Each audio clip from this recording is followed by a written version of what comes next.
공간 이동은 불가능하죠? 과학적으로. 아이디어 자체가 원칙적으로 과학에 위배되느냐라고 물으면 위배되진 않아요. 만약에 상상이 가능하다면 어떤 기술을 좀 현실화해보고 싶으세요? 아이언맨 아크 원자로 핵융합이 부디 좀 현실이 되었으면 좋겠다. 아크 이거는 가능합니까? 네, 반갑습니다. 흥미로운 과학 이야기 전해드리는 정영진이고요. 함께 해주실 세 분. 은하들의 충돌과 진화를 연구하고 있는 우주먼지 지웅배입니다. 성균관대학교 물리학과 교수 김범준입니다. 서울대 원자핵공학과 명예로운 교수 석윤열입니다. 저야 이제 워낙 지적 수준이 세 분에 비해서 많이 좀 떨어질 테니까 이런저런 살면서 실수를 많이 하는데 과학자들은 좀 당연히 실수를 하시겠죠. 엉뚱한 실수를 좀 하시나요? 어떤 쪽의 실수를 많이 하십니까? 계산 실수 이런 건 안 하시죠? 마트 같은 데서. 이건 뭐 늘상 하는 거죠. 많이 합니까?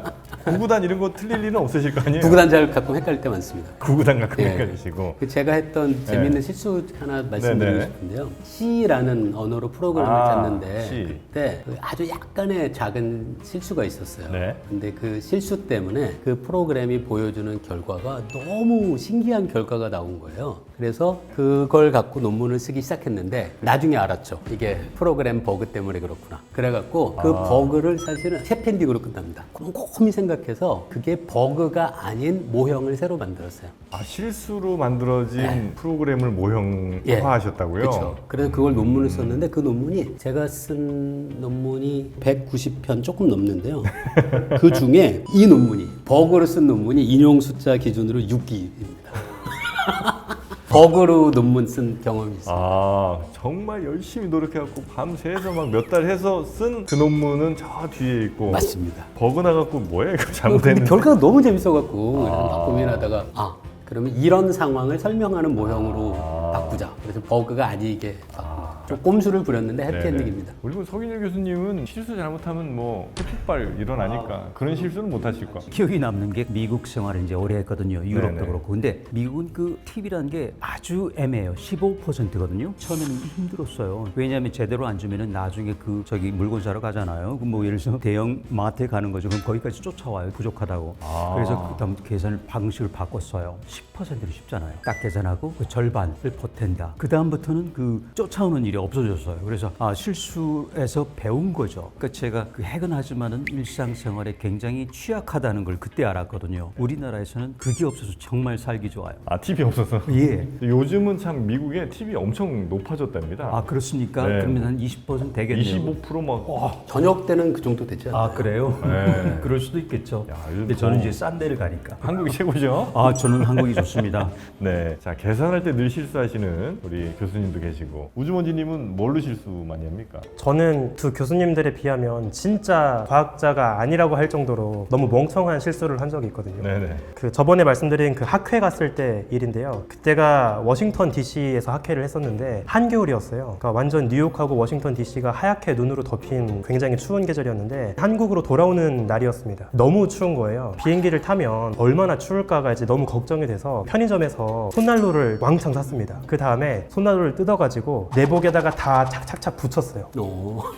그러고서 아무 생각 없이 입국 심사대를 통과하려고 한 거죠. 근데 그 손난로가 철가루잖아요. 철가루가 산소랑 만나서 뜨겁게 달궈지는 그 반응인데 제가 아무 생각 없이 그냥 그대로 통과를 하려고 했던 거예요. 전 너무 추웠으니까. 딱 띠띠띠 하면서 울린 거죠. 가드가 잠깐 서봐라 해서 딱 검사하니까 온몸에서 막 띠띠띠 소리가 나는 거예요. 방으로 따라와라. 바지를 제가 벗었어요. 이제 내복을 입고 있으니까. 근데 딱 벗었는데 비주얼이 가루 같은 게 봉투에 담겨가지고 몸에 다 이렇게 숨겨놓은 것처럼 하고 있으니까. 자살폭탄 테러 아니면 맞아요. 마약상. 그러니까요. 그래서 가드가 되게 심각한 눈으로 저를 딱 보면서 이거 뭐냐고. 제가 이거 핸드 워머다. 내가 생각을 못했다. 제가 설명을 했는데 비행기 정말 뜨기 직전까지 딱 거기 갇혀 있다가 딱 하나 뜯어보고 검사하고 나서 앞으로는 이러지 마라. 그래가지고 정말 민망하게 내복 입은 채로 손난로 뜯고 비행기로 다시 돌아왔던 적이 있습니다. 그때 정말 철렁했습니다. 네네네. 그게 철로 돼 있군요 또. 네, 철가루군요. 네. 이 모습을 상상하면 그 경비하는 분도 정말 황당했을 것 같아요. 놀라셨을 거야 아마. 옷을 벗어보라고 했는데 여기에 뭐가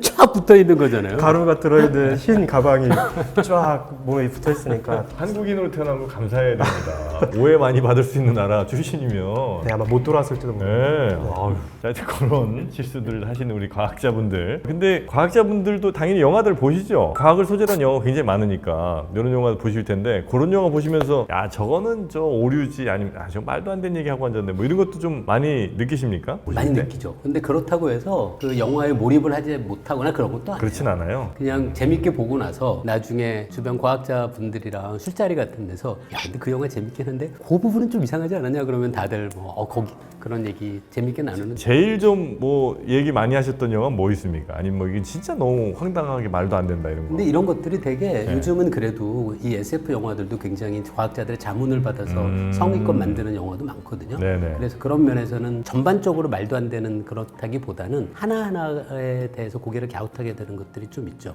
제가 지난번에 그 토탈 리콜의 더 폴이라는 네네네네네. 운송장치 소개해드렸는데 네. 그 영화에서도 그 더 폴을 타고 떨어지기 시작하면은 처음 앞부분에는 중력을 느껴요 그 사람이. 그러다가 지구의 중심 부분을 통과할 때 중력을 안 느끼는 걸로 나오거든요. 네네. 근데 사실은 그 순간부터 무중력 형태예요. 같이 움직이니까. 중력대로 움직이니까. 네, 그런데 아. 금방 딱 이해하시네요. 근데 그런 걸 보면서 이거 참 재밌긴 한데 그거는 좀 그렇지 않아요. 그런 얘기하면서 좀 재미삼아 이야기하는 거지. 영화 보면서 뭐 네네네. 감상에 방해될 정도로 트집 잡거나 그런 건 정도는 아닌 것 아니시고 우리 저 우주먼지님은 봤던 영화 중에 좀 너무 재밌다거나 저는 사실 SF 영화를 볼 때는 별로 과학적인 고증을 딱히 신경을 안 쓰는 편이거든요.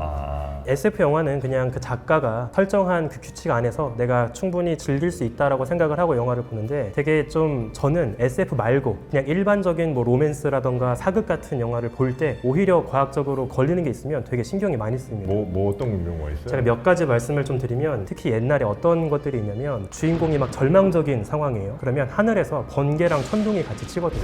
우르르 쾅쾅 하면서 막 왕이 뭐 분노하거나 할 때 네. 번개 치는 장면이 나와요. 근데 그때 제가 너무 신경 썼던 게 뭐냐면 번개가 번쩍할 때 동시에 우르르 쾅쾅 하는 거예요. 근데 실제로는 그렇지 않잖아요. 먼저 빛이 번쩍한 다음에 한참 있다가 우르르 쾅쾅을 해야 되는데 그걸 더 극적으로 하려고 하다 보니까 대부분의 사극 영화에서 그걸 아이고야. 동시에 하는 게 전 너무 거슬리더라고요. 아이고 됐어. 그래서 사극 만드시는 분들께 좀 그런 거를 신경 썼으면 좋겠다. 먼저 번쩍 시키고 그다음에 네. 소리 집어넣어라. 네, 그걸 좀 부탁을 드리고 싶고. 번개가 그냥 거기 떨어진 거예요.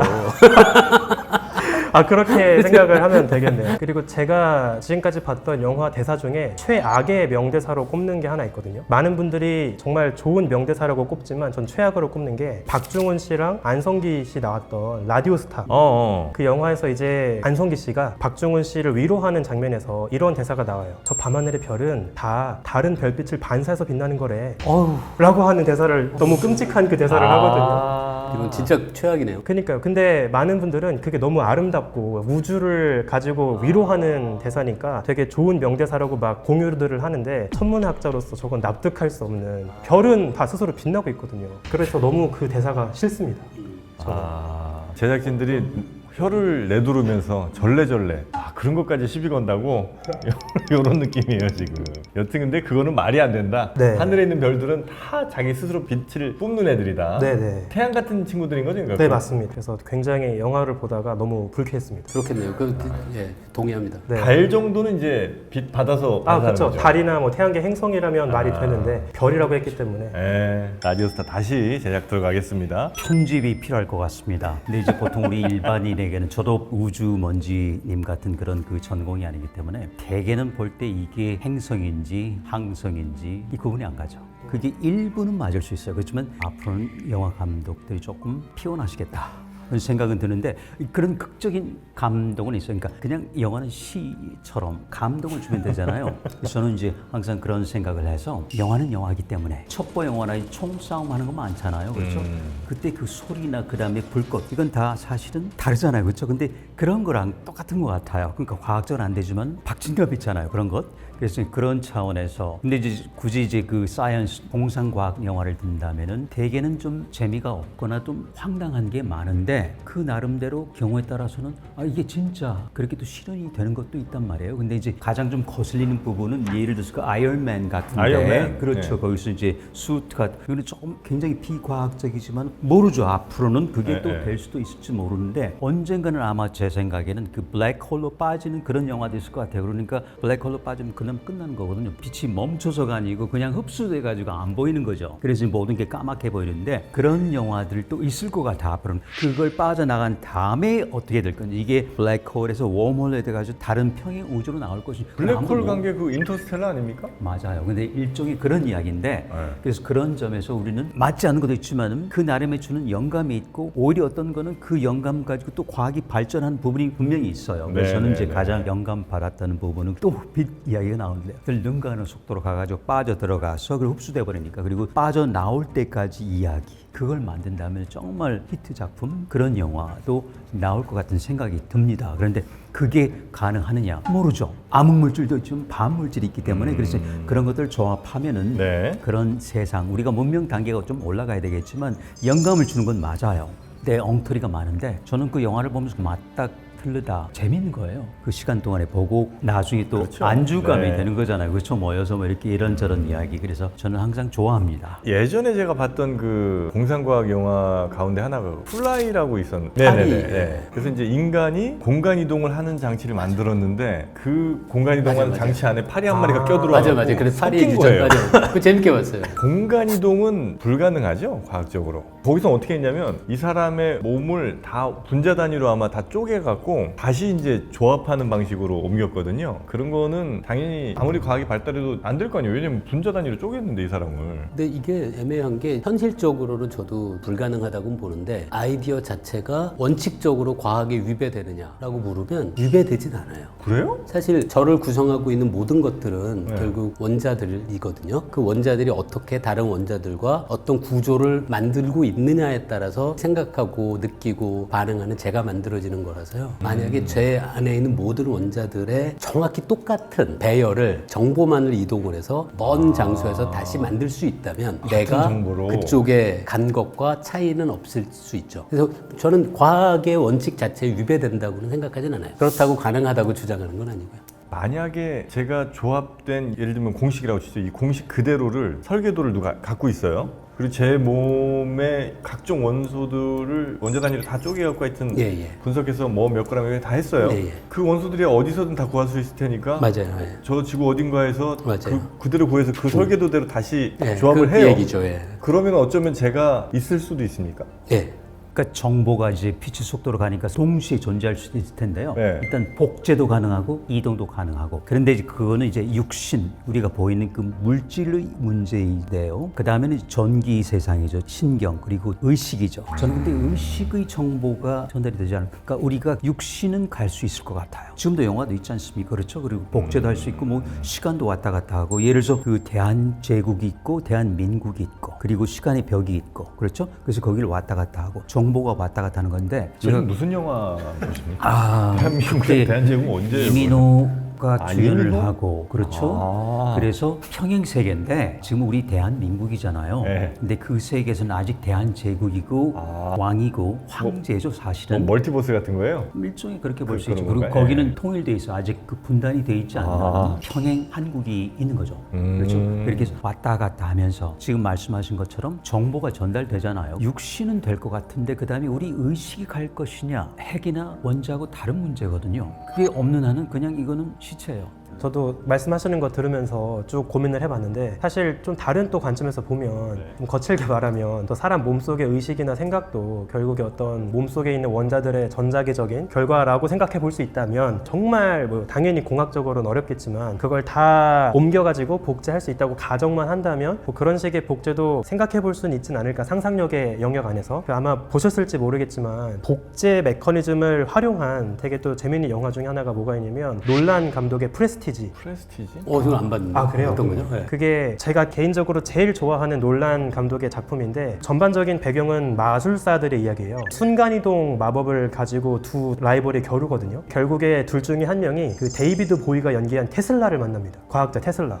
근데 그 테슬라가 만든 기계가 이거 약간 스포입니다. 괜찮아요. 네, 테슬라가 만든 기계가 순간이동을 하는 기계라고 생각하고 빌렸는데 그게 순간이동이 아니라 복제기였던 거예요. 그래서 공연을 할 때에는 무대 위에 복제한 내가 딱 나타나고 그 동안에 원래에다가 무대 아래다가 숨겨놓았던 그 물 수조에다가 그냥 가둬버리는 거예요. 계속 원래 나를 죽이고 새로운 내가 무대 위에서 모든 퍼포먼스를 즐기는 거죠. 아, 근데 본 것 같은데. 본 것 같아요. 근데 네. 그거 발상이 참 좋더라고요. 근데 말씀하신 것처럼 지금 우리가 정보를 이동함으로써 거기서 무언가 나를 옮길 수 있는 순간 이동이 가능하면 그게 사실 복제가 가능하다는 얘기거든요. 그렇겠죠. 그러면 네. 이제 나라는 정체성을 갖고 있는 사람이 어느 순간 한 명에서 두 명으로 될 수 있는 거죠. 그럴 때 과연 우리가 나라는 존재를 어떻게 생각해야 될지 그것도 상당히 재미있는 철학적 문제일 것 같아요. 맞아요. 언제 한번 이것도 한번 주제로 다루면 예를 들어 이제 뇌는 그대로 있는데 몸을 다 뜯어 고칠 수 있잖아요. 네. 사실은 뇌 하나 말고는 정영진이라 할 수 있는 게 아무것도 없는데. 예. 근데 굉장히 얘도 과학적으로 생각하고 있어요. 조영진인가? 아니면 몸은 진짜 제 몸인데 뇌는 다른 뇌를 갖다 붙였으면 얘는 그럼 그 사람이에요, 그건. 그거 하지 마세요. 아, 그럼 핵심은 뇌입니까? 예.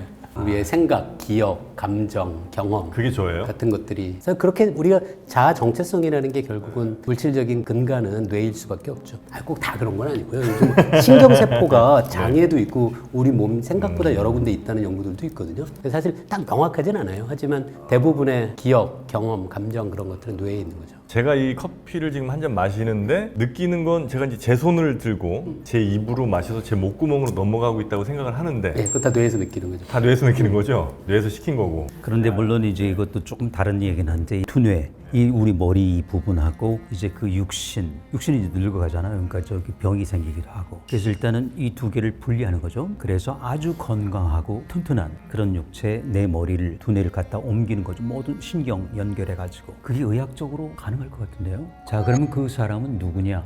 다겠죠? 근데 몸은 달라졌어요. 그러면 이 몸은 그 의식을 잃어버린 거예요. 누구인지 모르지만. 자, 그러면 그렇게 됐을 때 주민등록증 바꿔야 될 것 같기도 하고 아니면 안 바꿔도 될 것 같기도 하고 보험은 또 어떻게 될 건지 그런 그 문제가 좀 생기긴 하는데 순간 이동보다는 훨씬 더 현실적이죠. 그리고 의학적으로 과학적으로 가능한 이야기고 근데 그때도 과연 그 정신이 그렇게 살 건지 왜냐면 적어도 그 수술 기간 동안은 무의식이 돼야 되겠죠. 그렇죠? 돌아왔을 때 그는 누구일까? 예전에 제목은 제가 깜빡했는데 변희봉 씨랑 신하균 씨 더 게임. 더 게임인가요? 그게? 저 그런 이름이었던 것 같아요. 네. 내기 해가지고 뇌 바꿔치기 하는. 네. 그래서 이제 뇌와 연결된 그 척수 뭐 신경들, 까지. 중추 신경들까지 네, 그걸 딱 바꿔주는 그런 영화가 있었는데 그렇게 되면 진짜 누가 누군지 이게 사람이란 존재는 나도 물론 중요하지만 사람들과 이 관계 속에서 내가 정의되기도 하잖아요. 그러니까 사람들은 외모를 보곤 다 정해지냐고 하는데 사실 뇌는 딴 애로 바뀌어 있어.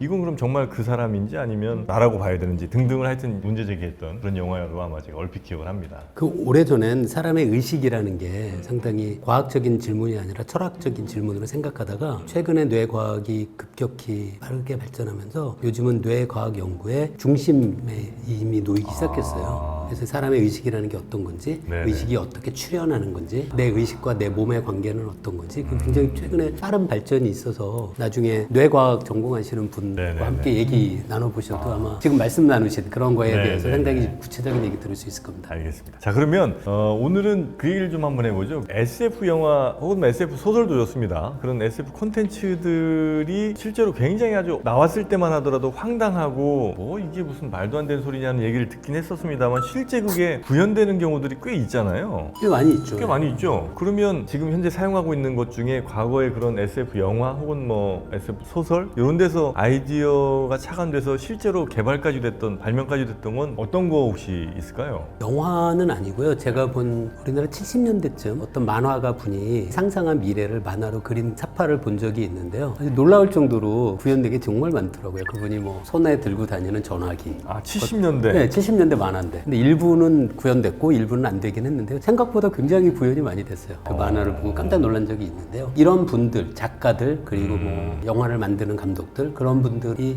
미래를 상상할 땐 네. 과학자들보다 저는 훨씬 더 자유롭다고 생각하거든요. 과학자들은 자꾸 빛의 속도보다 빠르면 안 돼. 순간이동 안 돼. 그렇게만 생각하는데 만약에 가능하다면이라고 가정을 하고 상상을 더 펼치는 것들이 감독이나 그 작가들의 영역 같거든요. 그래서 과학보다 항상 앞서가는 것 같아요. 아, 그분들의 상상력이 네. 오히려 과학자분들은 과학에 너무 이제 해박하시다 보니까 오히려 벽을 그거 안 넘지 못하는 되는데 경우가 그러는 있군요. 공상은 그걸 깨잖아요. 물론 대부분은 엉터리일 수 있지만 그 중에 정말 영감을 주는 게 있고 거기에 과학이 천천히 따라가는 거죠. 따라잡는 거라고 보면 돼요. 그래서 말씀하신 것처럼 이런 것들이 일어나는 거 있죠. 예전에 그 스타트rek인가 보면 왜 이렇게 들고 다니는 태블릿 같은 거 나오지 않았었나요? 네네네. 그죠? 그 태블릿 말씀하셔서 하나 좀 재밌는 에피소드가 생각이 나는 게 옛날에 한창 애플이랑 삼성이랑 태블릿 그 스마트폰 디자인 가지고 막 특허 싸움을 한창 했잖아요. 그때 이제 애플이 삼성한테 막 시비를 거니까 그때 삼성이 나름 회심의 근거로 갖고 온 게 뭐였냐면 아니 이거 너네 애플이 만든 거 아니다. 이미 먼 옛날 스탠리 큐브릭 감독의 스페이스 오디세이 때부터 화면 네모나고 거기에서 영상 나오고 있는 태블릿이라고 하는 존재는 그때부터 있었던 SF 속의 개념이다. 이렇게 들고 와가지고 법정 공방에서 근거로 제시하고 막 그랬던 이슈가 있었습니다. 아, 큐브릭 감독의 영화에도 그 태블릿 같은 게 나와요? 이미 수십 년 전부터 너네가 만든 그 검은 네모난 기계는 존재했다. 그거 관계돼서 성경에 나오는 모세의 10계명이 적혀 있는 것도 사실은 영어로 태블릿이라고 아, 하거든요. 그러네요. 그래서 성경에도 나옵니다. 아, 그래요? 모세님이 들고 있던 태블릿이군요. 그러니까 이렇게 평평한 거. 이것도 태블릿 일종의. 그러니까 그건 이제 어찌 보면은 그 어원이 예, 같은 전부 거구나. 어원이 같은 거예요. 그러니까 테이블이라는 거 있잖아요. 테이블과 태블릿. 평평한 작다는 거. 뜻이구나. 네. 그런데 이제 레스 붙었으니까 소형. 그래서 처음 알았어요. 평평하고 작은 무언가란 뜻이네요. 그렇죠. 항상 LET가 붙으면 영어에서는 그러네요. 조그만 거니까. 그렇게 따지면 정말 삼성이 아주 기가 막힌 발상인 그 것이고. 이겼어요? 근데 제가 정확하진 않은데 제가 봤던 뉴스에서 당시 미국 법원에서 이건 근거로 받을 수 없다라고 해서 법적으로 작용을 10계명 하시는 얘기를 했어야지. 환경 얘기를 했었어야. 그랬어야 되네요. 아, 그 태블릿 특허가 좀 있었었군요. 특허 이슈가. 그런 이슈가 있었던 걸로 알고 있습니다. 아까 이제 스타워즈를 말씀드리다가 그 중에 진짜 지금 실현 가능한 것 홀로그램 가지고 나오잖아요, 그렇죠? 아, 홀로그램. 네. 아, 그래서 그러네요. 그때만 하더라도 한 2011년인가 회사를 차릴 때도 되겠지 했는데 그게 굉장히 기술적으로 어렵더라고요. 그래서 아직도 미완의 기술인데 그런 것들은 아마 10년이면은 되죠. 그러니까 정영진 사회자님 여기 똑같이 앉아 계시는 거예요. 그리고 네. 실제로는 저쪽에 계시는데 홀로그램으로 그리고 거기서 하는 게 똑같이 여기 전달되고 그러니까 아까 그 순간 이동과 상관없이 전자적으로 말씀을 하고 그리고 여기 쫙 펼쳐지는 거예요. 요즘 그 이제 그 영화에서도 그냥 누르면 나오는 것이죠. 네네네. 보통 이제 디스플레이가 아닌 3차원 부분. 네네. 근데 그거는 실제로는 대단히 어렵더라고요. 왜냐하면 해상도 문제도 있고 그리고 속도가 느려가지고 그러니까 거기는 이제 그 양자 컴퓨팅 뭐 이런 게 되면은 그때는 가능할 건 지금 같은 일은 이진법 가지고는 시간이 무지하게 많이 걸릴 것 같은데 어쨌든 간에 그런 것들은 이런 영화에서 영감을 받는 거예요. 지금 우리는 욕구 불만에 차 있지만 이루지 못하니까 그렇지만 언젠가 이루어지지 않겠어요. 그래서 저는 항상 영화를 보면서 참 즐거워요. 예전에 그 론머맨인가 하는 영화가 있었는데 예, 봤어요. 보셨어요? 되게 예전 그 영화인데. SF 영화 중에 꽤 그래도 유명합니까? 그게 아마 그 사이버 스페이스 맞습니다. 뭐 이런 걸 이제 아마 네. 다뤘던 영화 같은데 그때는 아마 전혀 구현이 아마 안 됐었을 것 같은데 지금은 메타버스니 뭐 이래갖고 맞아요. 꽤 많이 구현을 또 하고 있잖아요. 그런 것도 어쩌면 SF 영화가 맞습니다. 현실로 됐던 그리고 이제 항상 그 레이저 무기 같은 거 나오잖아요. 근데 레이저 무기 사실 없었다가 최근에 그 미국인가 어디에서 그 빛으로 뭐 하는 무기가 또 나왔다고 뭐 그런 얘기도 있더라고요. 그래서 실제로 그러면 SF 컨텐츠들이 실제 개발하는데 영감이라도 과학자들에게 줘서 영향을 또 주는 거 아닌가 뭐 이런 생각도 좀 들더라고요. 그럴 수 있습니다. 만약에 상상이 가능하다면 어떤 기술을 좀 현실화해보고 싶으세요? 일단 영화 속에 봤던 거 먼저 떠오르는 거는 아이언맨 아크 원자로 핵융합이 부디 좀 현실이 되었으면 좋겠다. 가슴에 네, 그러니까 핵융합이 실현된 인류의 미래가 어떨지가 전 개인적으로 많이 궁금할 때가 많아요. 정말 이게 실현이 되면 우리가 지금 앓고 있는 여러 에너지 난 같은 그런 문제가 정말 궁극적으로 해결될지 이런 것도 궁금하기도 하고 화석연료 쓰지 않고 친환경적인 이론적으로는 친환경적이니까 이제 그런 미래가 가능할지 이런 게 문득 궁금할 때가 많습니다. 아직은 먼 미래이긴 하지만 아크 이거는 가능합니까?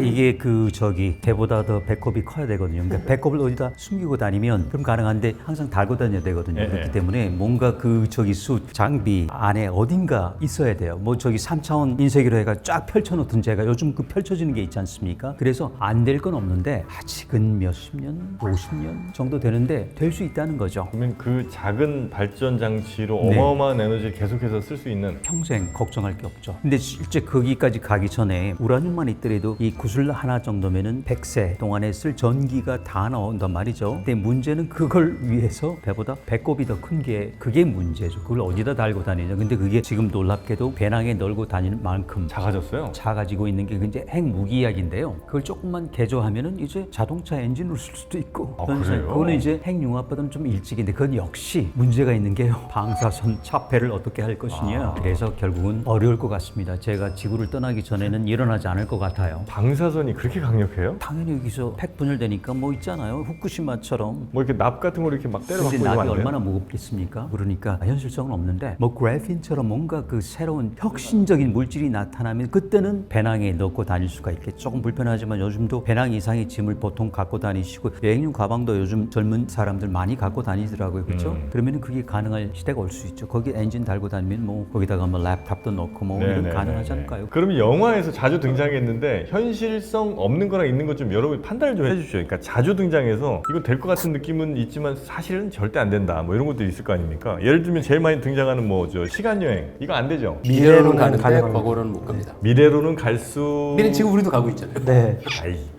다른 사람보다 조금 빨리 가는 거는 가능해요. 하여튼 미래는 가능할 수도 있다. 가능해요. 가능하다고요? 보통 우리가 미래로의 시간 여행이 다른 사람보다 미래를 조금 빨리 가는 것뿐이잖아요. 근데 비행기 타고 멀리 갔다가 오시면 다른 사람들보다 조금 젊어요. 아니 무슨 말씀이? 측정이 가능해요. 진짜요? 원자시계 수준에서. 예, 뭐 얼마든지 측정합니다, 요즘에. 아 제가 비행기 타고 한 10시간 갔다 오면 10시간 제가 젊어져요? 10시간이 아니고요.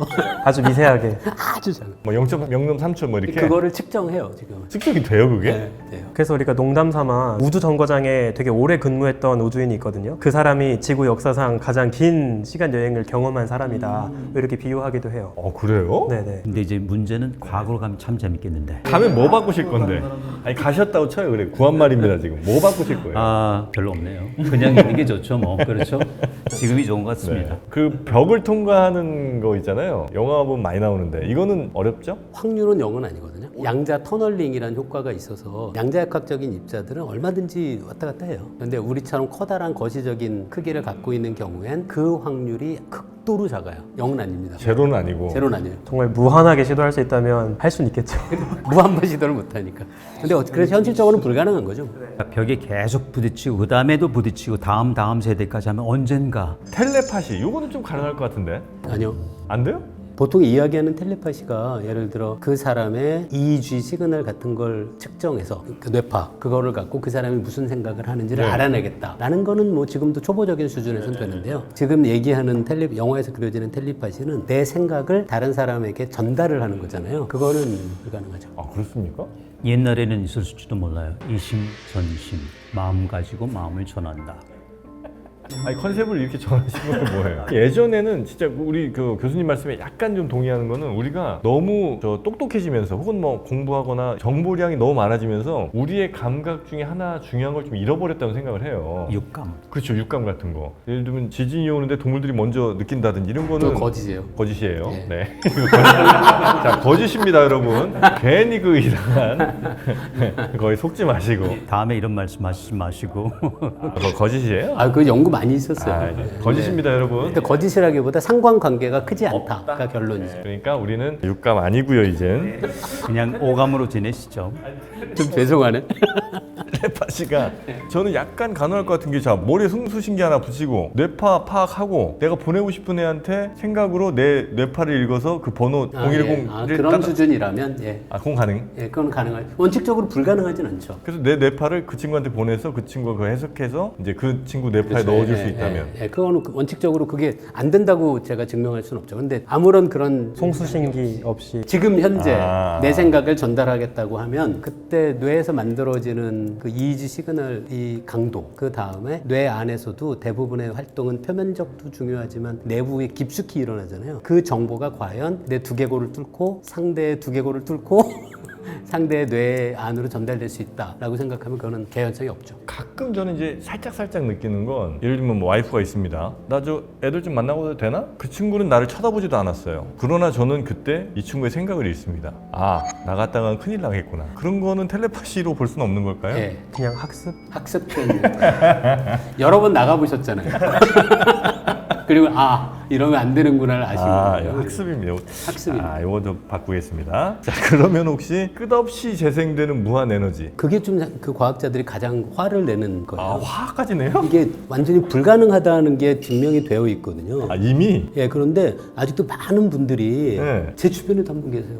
근데 화내지는 마시고. 아니, 그래도 설득을 하려고 하는데 설득이 안 돼요. 무한 에너지 불가능하고요. 불가능. 연구기관 불가능합니다. 연구기관 불가능. 하지 마세요. 하지 마세요. 시도도 하지 마세요. 하세요? 네, 저도 연구실에 굉장히 많은 분들이 그렇죠. 찾아와요. 예, 학교에 많이 와요. 그래가지고 별의별 생각이 있는데 나중에는 제가 많이 피곤해지더라고요. 그래서 이제 오지 마세요 했더니 삐져가지고 안 오시는 것 같은데 정말 지금도 연락하시는 분들이 계십니다. 그런데 거의 종교 신앙처럼 돼가지고 그걸 이제 깨뜨려줘야 되는데 그분들은 생각이 다른 거예요. 아, 그 연력학이고 뭐고 그냥 다 집어치고 그건 그냥 이게 맞는 건. 그래서 너무 나중에 힘들어서 저는 화를 내지는 않았습니다만 나중에 그 진이 빠졌어요. 투명인간 안 되죠? 안 돼요. 안 돼요? 예. 약간 근데 뭐 망토 같은. 그거는 간단한 거예요. 내 몸을 스크린으로 만든 다음에 뒤 화면을 찍어요, 장면을. 요 스크린에서 보여주는 거예요. 아니면 빛의 굴절을 메타 물질이라는 것 중에 굴절률이 굉장히 독특한 물질들이 있거든요. 그래서 이 뒤에서 오는 빛이 내 몸 주변의 그 물질을 굴절을 해서 나가게 돼요. 그런 수준이지 영화에서 나오는 투명 인간은 아니에요. 티 나는군요, 그렇게 해도. 정말로 잘 만들면야 뭐 가능하겠죠. 그런데 이 굴절률을 이용하는 것은 빛의 파장에 따라서 굴절률이 달라져서 모든 파장에 대해서 투명하게 만들 수 없고요. 스크린 앞에 놓고 보여주는 건 말이 투명 인간이 좀 들어주면 사기 같지 않나요? 안 된다. 되는 게 별로 없네. 과학자분들이랑 얘기하는 게 되는 게 별로 없어. 그 마이너리티 리포트에 나오는 샥샥샥 돌리고 막 이렇게 막 있잖아요. 그건 돼요? 그거는 뭐 불가능한 건 아니잖아요. 할 수 있어요. 게임기에서도 그런 거 있지 않았나요? 아, 네, 뭐 3차원 공간에서 막 하는 거. 그러니까 뭐 이렇게 꼭 뭘 안 짚고 하더라도 그냥 내 손을 인식하는 거. 그럼 얼마든지 되죠. 아, 그건 얼마든 되고. 감정을 지닌 로봇 가능할까요? 이건 질문을 바꿔야 되는 게요. 감정이 뭔지 아직 몰라요. 감정이 뭔지를 모른다. 제가 감정이 있다는 걸 어떻게 아세요? 맞아보면 알죠. 그리고 어떻게 알아요? 제가 감정이 없는데 표현만 감정이 있는 것처럼 할 수도 있죠. 우리 교수님이 예. 교수님이 감정이 있는지 없는지 제가 살살 긁으면 금방 나오죠. 근데 그 반응을 보는 거지. 예.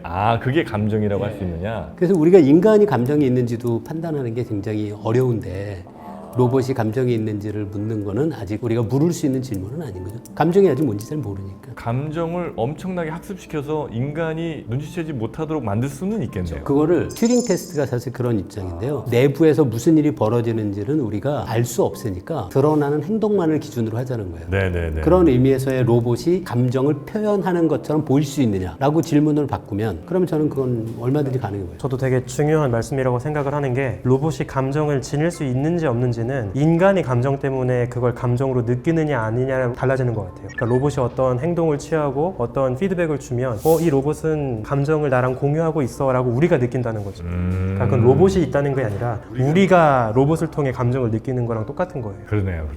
혹시 이제 요거는 인간들이 만약에 이 기술을 가질 경우 정말 너무 위험한 것 같다. 차라리 안 가지니만 못하다고 생각되는 기술이라든지 발명품 같은 게 혹시 있습니까? 제가 요즘 제일 걱정하는 건 인공지능이에요. 인공지능, 그거 걱정하시는 분들이 좀 있으시더라고요. 이게 최근에 발전 속도가 너무 빨라서 사실 잘 모르겠어요. 어떻게 될지를. 우려되는 부분은 뭐예요? 그러니까 제가 우려하는 가장 큰 거는 어느 순간에 인공지능이 자기보다 더 나은 방식으로 작동하는 인공지능 프로그램을 스스로 만들 수 있게 되는 시점.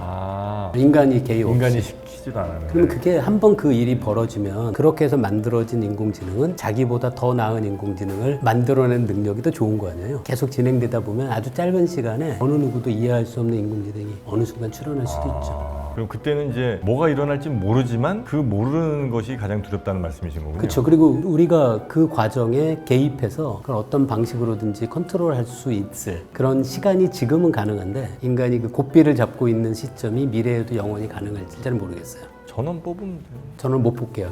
그 친구가? 아니면 전원을 뽑았는데 스스로 또 다른 에너지원을 찾을 수도 있고 그래서 그 상상인데요. 앞날이 불확실하다는 게 요즘 제가 많이 불안해요. 혹시 우리 교수님께서는 뭘? 인공지능 똑같은데요. 문제가 되는 부분이 생성형이라는 거죠. 이게 여태까지 우리 네이버도 그렇고 지식이에요. 창고죠. 구글도 그렇고 엄청난 창고잖아요. 그러니까 빅데이터도 있고. 이게 달라지는 스스로 생성한다는 건 아직까지는 거기에 들어간 것만 갖고 조합하고 적당한 선에서 그러니까 아주 알짜배기는 빼고 아주 안전한 답만 주는데 어느 시점에서 이게 점점 진화를 하게 되면 기계적으로 말이죠. 그러면 이게 말씀하신 건 어느 시점에서 인간의 지능 그리고 인간의 모든 지금 우리 문명 축적된 거를 넘어설 때가 있겠죠. 그럼 자기보다 더 나은 뭔가를 생성할 수 있겠다. 그리고 이게 3차원 인쇄기에 연결되고 거기에 많은 신재료들이 연결이 되면은 강철이 아닌 유기물에 가까운 그런 게 생성이 되고 그 다음부터 이제 글쎄요 감정이라는 거 아주 그 다음 문제이긴 한데요. 있는데요. 네. 거기 영역까지도 침범할 수도 있겠다. 왜냐면 우리는 상대적으로 열등한 종이 되거든요. 그 시점이 되면 그때는 늦은 건데, 그래서 저는 빌 게이츠도 뭐 찬양을 하고 칭찬을 하지만 저는 오히려 마스크처럼 이건 정말 아주 심각한, 그리고 저기 이제 MIT의 그 노엄 촘스키라고 하는 언어학자가 네네네네네. 있는데 그분이 경고가 맞는 것 같아요. 이거는 인류 멸망의 서국이다.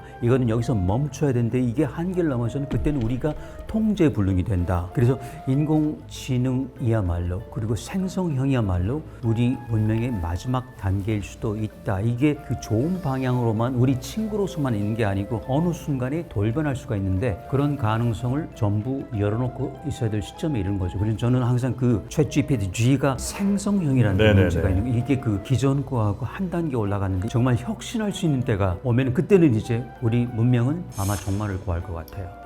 두 분과는 약간 다른 세대인 그러게요. 지웅배님은 그렇게 생각 안 하실 것 같은데 우리 젊은 세대들은 그렇게는 생각 안 하죠? 솔직히 네. 제가 인공지능 관련한 이슈에 대해서 약간 세대 차이란 게 있을 수 있겠다라는 생각을 했던 사건이 하나 있는데 네. 그게 알파고 이슈 때였거든요. 네. 아무래도 저는 사실 바둑을 잘 둘 줄 모르기도 하고 바둑이 얼마나 위대한 보드게임인지에 대해서 이해가 별로 없었기도 했었어요. 근데 저희들은 애초에 알파고가 나오고 곧 이세돌 선수와 대결을 하겠다라고 했을 때부터 당연히 알파고가 이기겠지 라고 저희는 생각을 했거든요.